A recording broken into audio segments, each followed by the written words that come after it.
Record. So good morning once again. In the last class we have discussed the concept of unitary method and formula method to solve the question of comparing quantities. Today we will see exercise 8.1 doubts. First, question number 1, find the ratio of. Suppose I take the D part. All parts are very easy. Suppose I take the D part, 30 days to 36 hours. So class, very easy. Either we will have to change these days into hours so that they both are in hours, or we have to change this in days so that they both are in days. It depends on us which way we find easy. Class, tell me what is easy, converting days to hours or converting hours to days? Which one is easy? I have told you addition is easy, then subtraction, multiplication is easy, then division. So we should go for multiplication, that is we should go for higher to lower unit, days to hours. So we can say 30 days is same as 30 into 1 day. We can say 30 days is same as 30 into 1 day, and 1 day is actually how many hours? 1 day is 24 hours. So the answer is 720 hours. So in 30 days we have 720 hours, and now it will be easily comparable and we can find the ratio easily. Let us see. So the ratio will be 720 hours is to 36 hours, or 720 upon 36, and if you solve it, what will you get?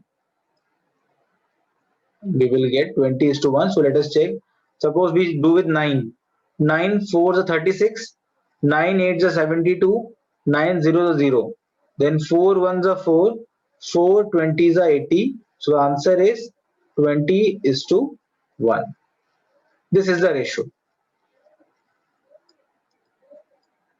Question number 2 is simple, based on unitary method, or you can say by direct proportion also you can go for it. Let us see question number 2 also.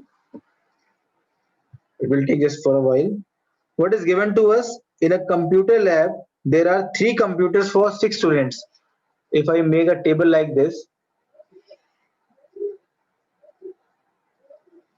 so we have 2 quantities, number of computers and number of students. First they are saying for 3 computers we have 6 students.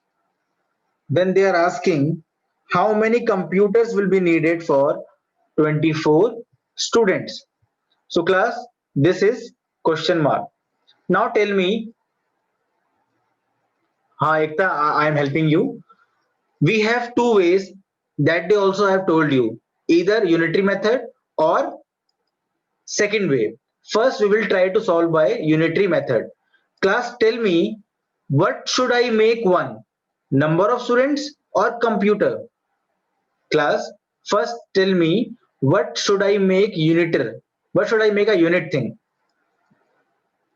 Should I find in one computer how many students, or should I find one student equal to how many computer? Please tell. In unitary method it is very important to understand which quantity to find as unitary. Class, in unitary method we need to understand what to be made unit, number of computer or number of students. Yes, we have to see what is unknown. If you see unknown is number of computers, so you will make this as 1. that is number of students. This is a simple rule of unitary method. Okay, हम उस quantity को unit निकालते हैं जो हमें given होती है. So if you see, this number of student is given to us in both the cases, so we will make this as unitary. Let us see how. First, let's write the statement. One second.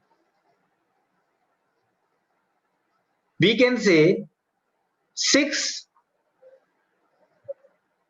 students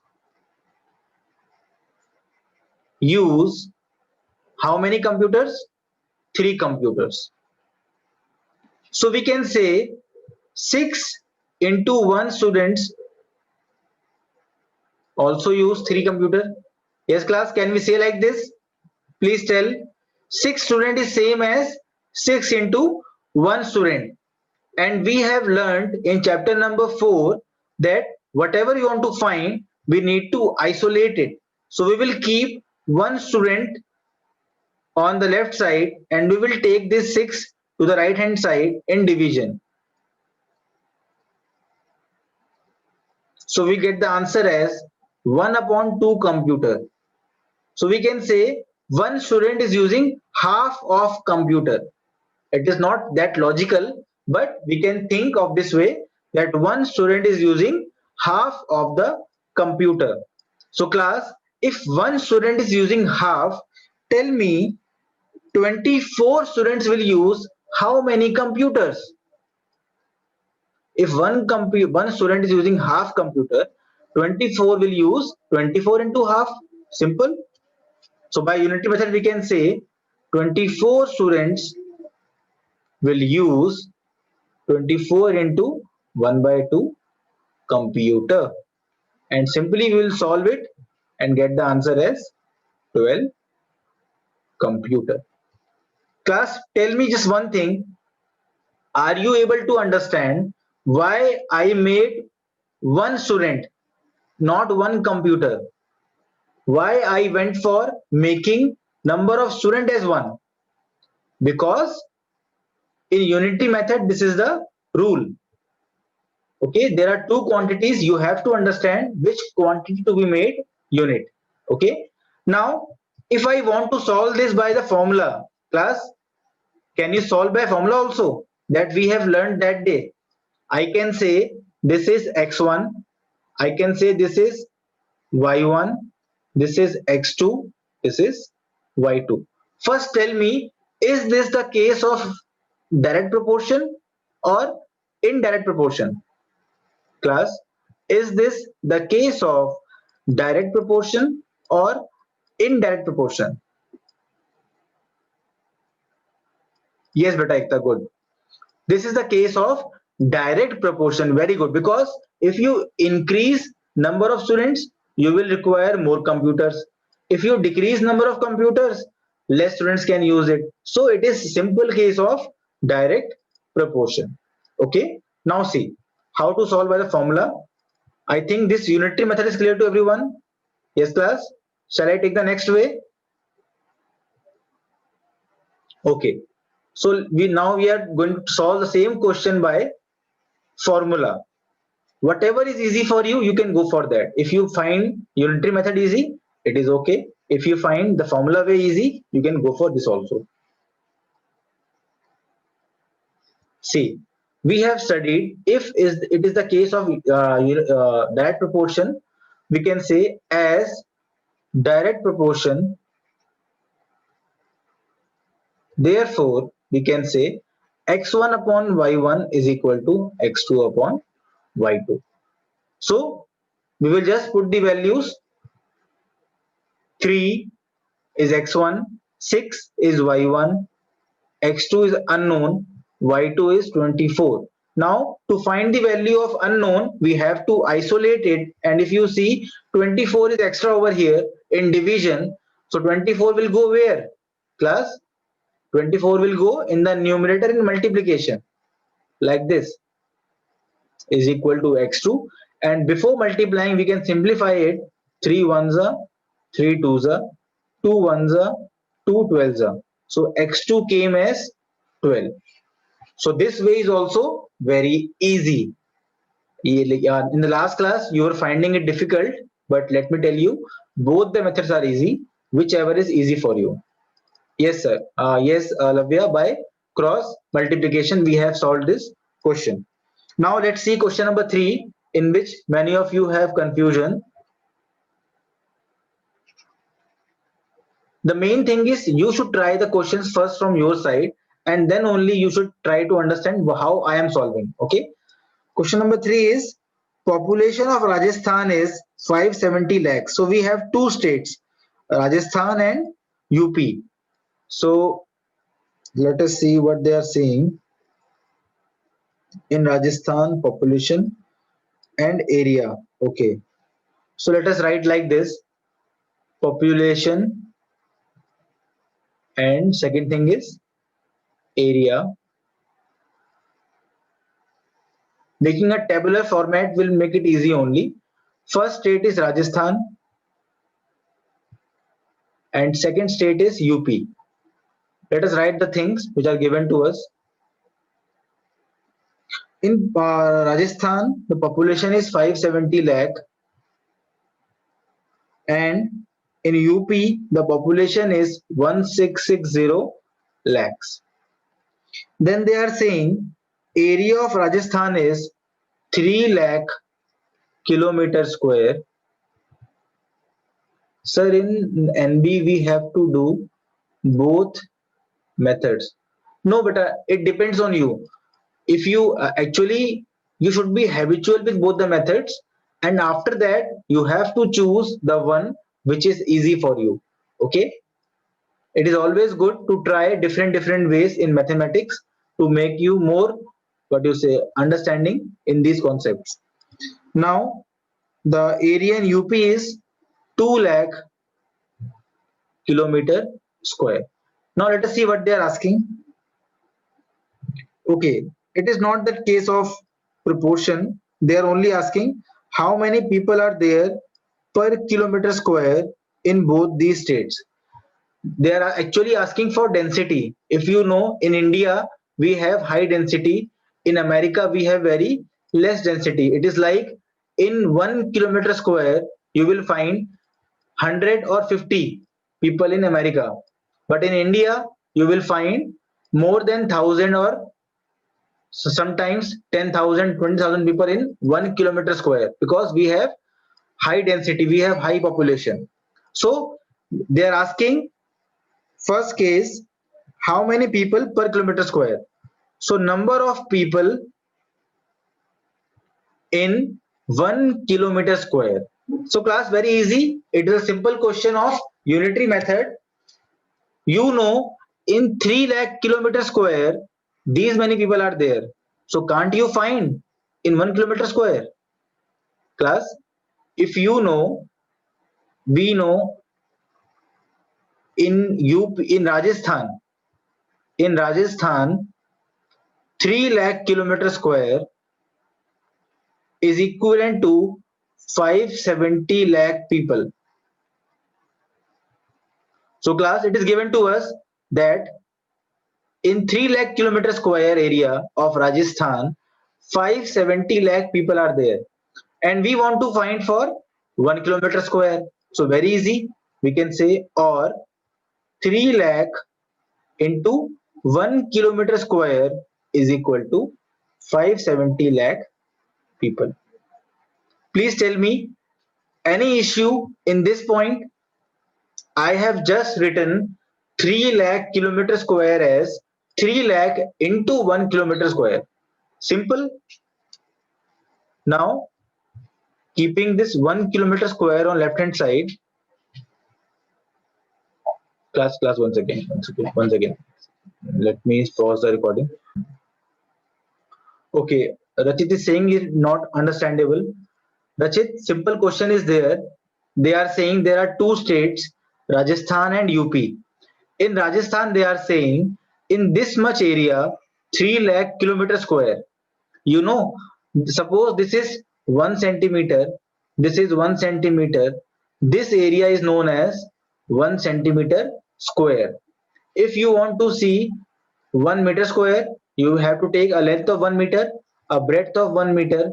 This area will be 1 meter square. Similarly, they are saying 3 lakh kilometer square of Rajasthan has this population, and 2 lakh kilometer square of UP has this population, and they want us to find in 1 kilometer square. Suppose, very easy, if there are 10 people in 1 meter square, class please answer. Okay, 190 lakh people. You have got the answer now. Let us check it. So class, to find 1 kilometer square, what will we do? We will take this 3 lakh to the denominator. It becomes 570 lakh people upon 3 lakh. So class, this lakh and lakh will cancel. You, if you want, you can write in number also. And finally, 3 ones are 3 nines are zeros are. So in 1 kilometer square, 190 people are there in Rajasthan.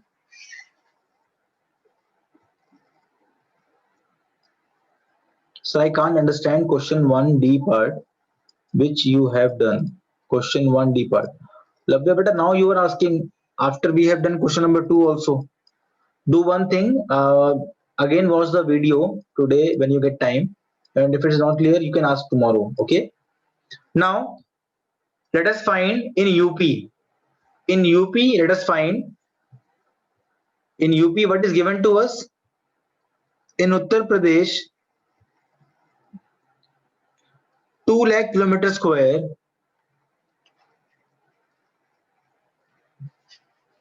is having how many population? 1660 lakhs. So in UP the population is more. You all know the reason. In Rajasthan, maximum area is not inhabitable. That is why more population in UP. We want to find in 1 kilometer square. So it can be written as 2 lakh into 1 kilometer square is having 1660 lakh people. So we want to find for 1 kilometer square, make it alone on left hand side, and we will bring that 2 lakh below. Again this lakh and lakh will cancel, and 2 8s are 2 3s are 0s are. So in 1 kilometer square there are 830 people. So class, please tell me which city is more dense. This UP is more dense state, or Rajasthan is a more dense state? UP is more dense than Rajasthan. Okay. And the second part is saying which state is less populated. Very simple. No, land is less is not the reason. Land is fertile. In UP, the land is fertile, more place you can live easily. That is why population is large in UP. In Rajasthan, land is more, but maximum land is not usable by everyone. That is why population is less. D. Mervin, your video is on. This is indirect no. This is not any case. You cannot specify like this. Okay, because normally when space is more, people are more, but in our case there are more factors. If you see in UP and Rajasthan, the factors responsible for population is temperature, fertility of land. All these things are changing the factors. Sir, I'm not able to understand question number 7 and 8 of 7.2. Please explain again if you have some time. Mokshita. Okay. Mokshita, 7 and 8 are diagram only, na? I told you. Okay, tomorrow I will take some time for that. Okay. Rajasthan is more popular. Okay. Oh, that is because of tourism only, not for staying purpose for long time. Yes. Now we have percentage. Time left is 3 minutes, I think. Okay. Just let me give you one hint of percentage so that you can try some questions. Class, to find percentage, whatever you have, first of all, you need to understand what is the meaning of percentage. It is per cent, means per 100. You try to make everything out of 100. I'm just giving you a hint. So whether it is your UT1 and your half yearly examination, suppose you have got 20 out of 40 and you have got suppose 70 out of 100. Can you tell me in which examination you have done better? Class, can you tell me in which examination you have done better? In half yearly you have done better or in UT1? Okay. Now, how you are able to tell? If you observe, the maximum marks are different. If you observe, the maximum marks are different. So we cannot say directly. We cannot say directly, but we need to understand how to make them equivalent. For that, we go for the concept of percentage. What is percentage? We multiply with 100, whatever ratio we have. So if I multiply by 100, this it becomes percentage. Similarly, 70 by 100 into 100 will make it percentage. So if you solve it, what will you get? 50% marks, and this is 70% marks. So this is out of 100 you have got 50, out of 100 you have got 70. Now it is easy for you to compare both of them, and you can say in half yearly this student has done better. So what we are doing is we are making the maximum marks equal in percentage. We will discuss more about this in the next class. Let me stop the recording.